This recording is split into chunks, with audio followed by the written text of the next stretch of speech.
I told you everything I know.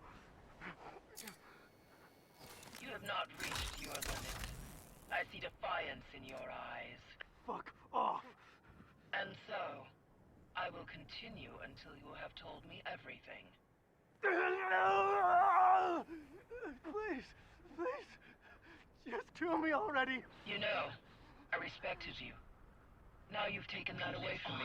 Feeble mind alert! I see you!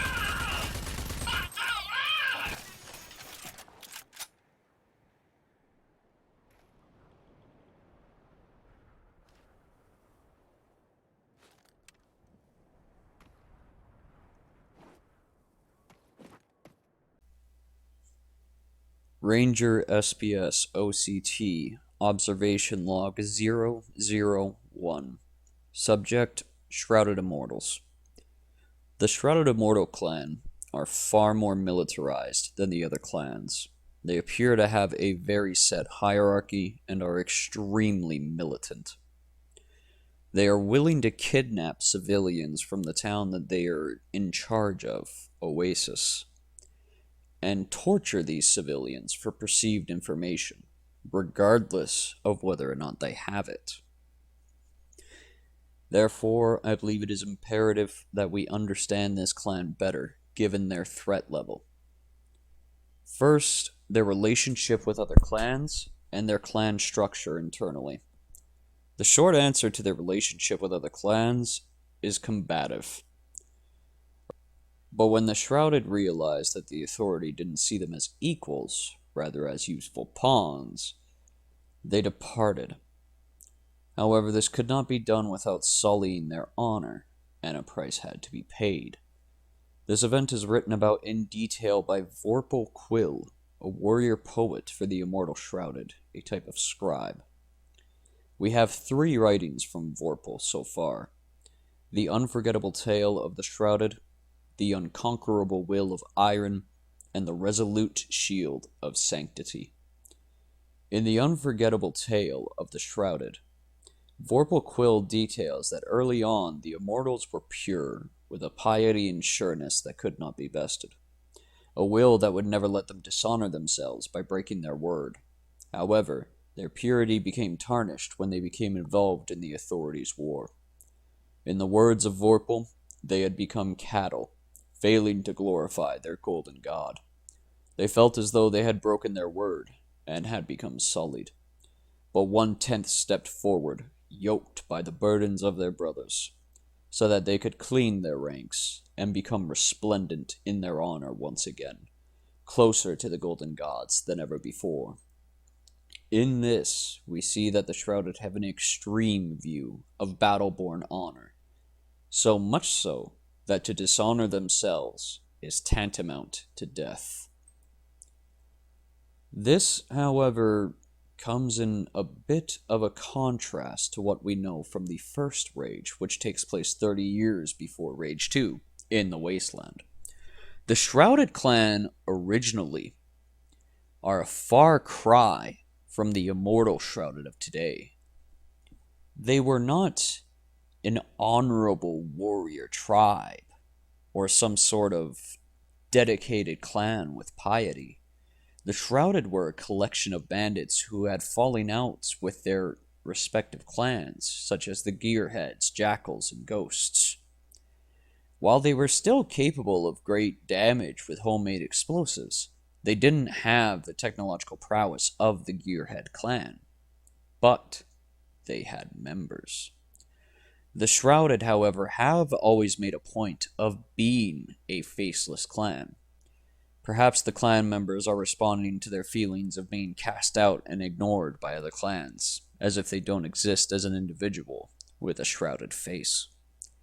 Whatever the case, the Shrouded have been present in the Wasteland since its early days, and given their determination in the current Wasteland, it seems as though they have become even more fanatical in their community. A key phrase to keep in mind from the Will of Iron is where it says 1/10 of their brothers, yoked by their burdens, came forward. What does this actually mean? From what we can piece together, it was a reverse decimation. rather than the Roman methodology of taking the 10th man in a row and ordering the other 9 to severely beat him. 1/10 of their members stepped forward, and from what we can tell, slaughtered the other 90%. This would explain the ruthlessness of the current Shrouded, as they were founded in a slaughter. It also explains why the Shrouded are so willing to use violent methods of coercion, as they were founded in great violence, and see this as a source of strength. To the Shrouded, torturing civilians, belittling and mocking the dead or dying, and beating or killing your battle brother for perceived cowardice are not just reasonable, they are viewed as a defense of the honor of the Immortal Shrouded. This may seem barbaric to us, but to the Shrouded, it is how they maintain their honor and their strength. Now, Vorpal says, despite his misunderstanding of the Shrouded's origin, which is understandable, given the fact that he is part of the Immortal Shrouded, he claims that they had become closer to their golden gods. But who among the Immortals is the closest? What is their structure? Vorpal gives us a glimpse into this in The Unconquerable Will of Iron. In it, Vorpal discusses the High Command, individuals among the Shrouded who have been chosen as true exemplars of the Golden Path, avatars. Each avatar of the High Command is chosen based on their ability to embody any single facet of the Shrouded's virtues. These virtues are discipline, power, honor, ingenuity, righteousness, and purity. It is important to remember that these virtues are filtered through the viewpoint of a militaristic cult, and that they take many of these virtues to their respective extremes. For example, if a Shrouded is discovered without their face covering by a non-Shrouded, they are required by honor to slaughter anyone and everyone who has seen them, painfully. To see the face is to see the soul for the Shrouded, and to reveal your soul is weakness. These values are upheld and enforced by the Desolation Commanders, members of the Shrouded who have shown great merit or hold great admiration from the lower ranks. The Desolation Commanders handle the minutiae that the Council is too busy to oversee.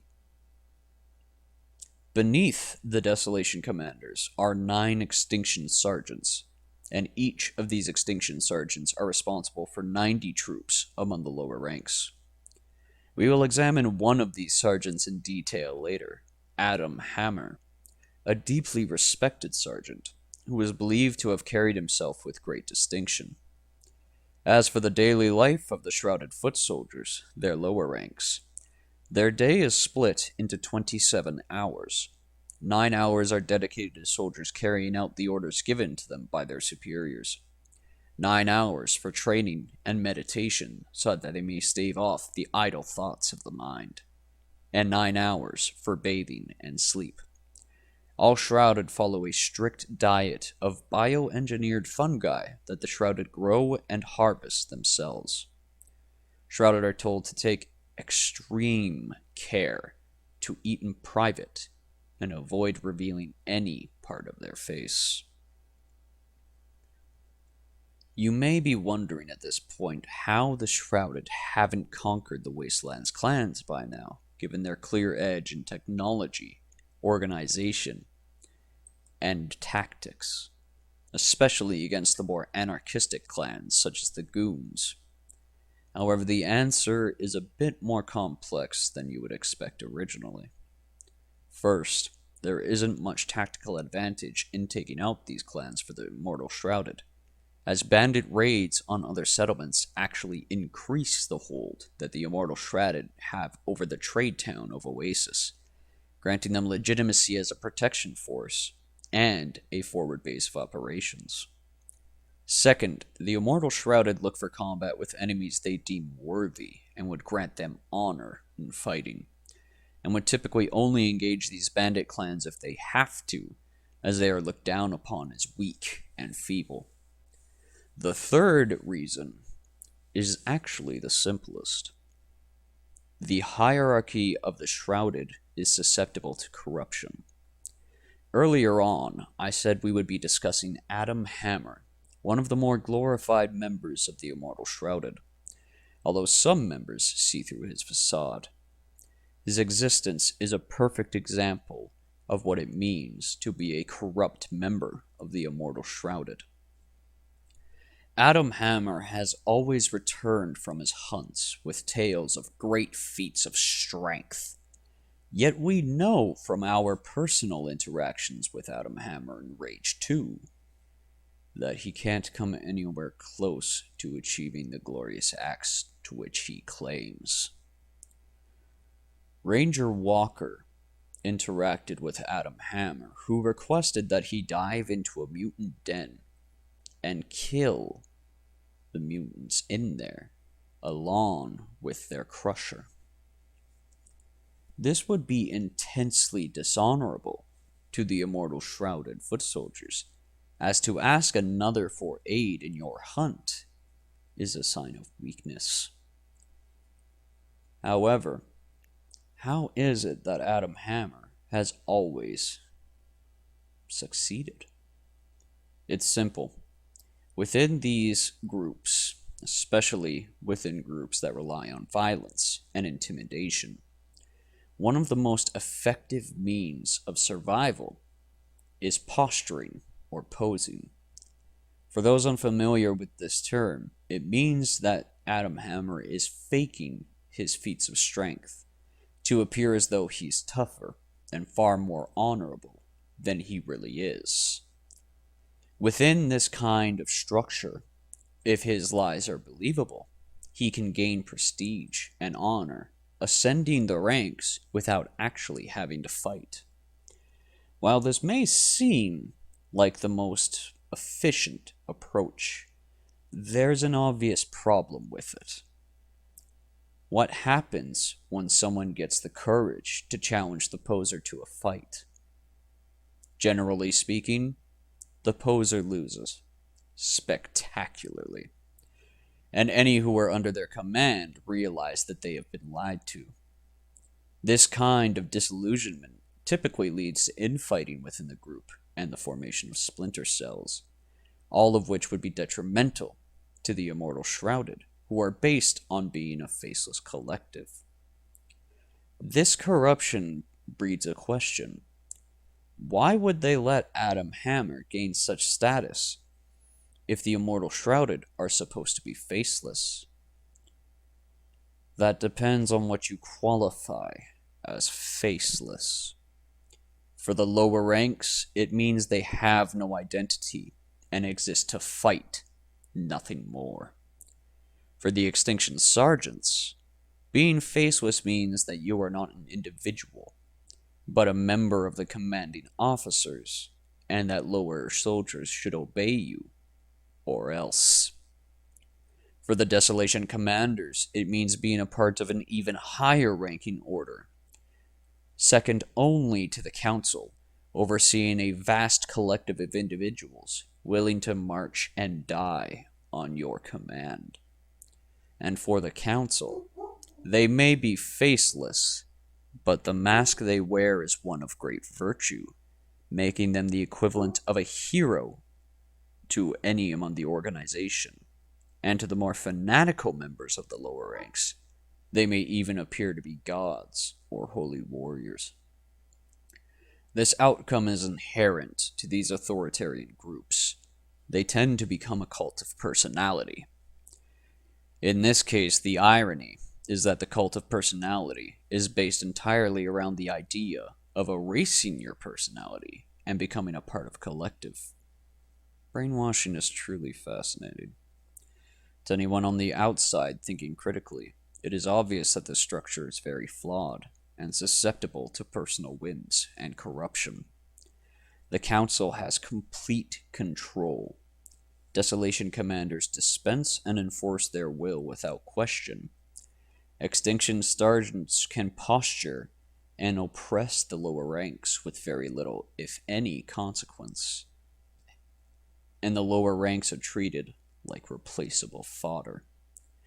Ironically, the exact complaint the Shrouded claimed to have had when they broke away from the authority and slaughtered their comrades. Over the past 30 years, the Shrouded have clearly made drastic changes to their clan's organization and advancements to its technology, going from a loosely allied clan of ramshackle outcasts to a structured military cult. It seems as though after the battle that we emerged victorious from 30 years ago, the Shrouded became disillusioned with their situation, and extremists within the clan seized power in that moment, slaughtering those they viewed as a liability before going on a pilgrimage of self-discipline and atonement. This pilgrimage seems to have solidified not just their viewpoint towards others in the wasteland, but also their own internal culture, political hierarchy, and even arts in the form of poetry. The Immortal Shrouded are beginning to form a coherent group identity, giving them validity in the eyes of other groups, as evidenced by the people of Oasis attempting to live alongside the authoritarian cult as a security force. The Immortal Shrouded have also made vast strides in technological prowess, augmenting themselves with feltrite-based technology, extremely dense armor, and vehicles capable of transporting convoys of supplies in military formation. As for their goals, there is a grand scheme that is clearly a sort of endgame the Council has in mind. However, I have not been able to obtain any intel on this scheme as of yet, and no conclusive data exists as to who the Immortal Council is. However, given that it is a plan from the highest ranks of a fanatical military cult hell-bent on exterminating those they perceive as the others or non-desirables, I highly doubt it is in the best interest of any who aren't among the upper echelon of the Immortal Shrouded. This concludes my report. I highly recommend that any existing Rangers execute Immortal Shrouded they come across with extreme prejudice. This clan cannot be allowed to maintain a hold on the wasteland. They are approaching a militant, authoritarian structure resembling that of the Authority, and the Rangers who protect the Arcast colonies cannot afford to fight a war on two fronts.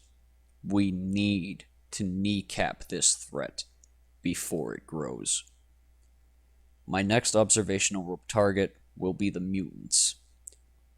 Others claim that they are nothing more than a mess of DNA, lacking depth or intelligence. However, I firmly believe that these mutants have started to accumulate intelligence, forming local tribes with their own distinct religious ritualistic practices. An individual in the swamps known as Bucky Butane has said the same. While I am hesitant to accept the word of a swamp dweller, especially one as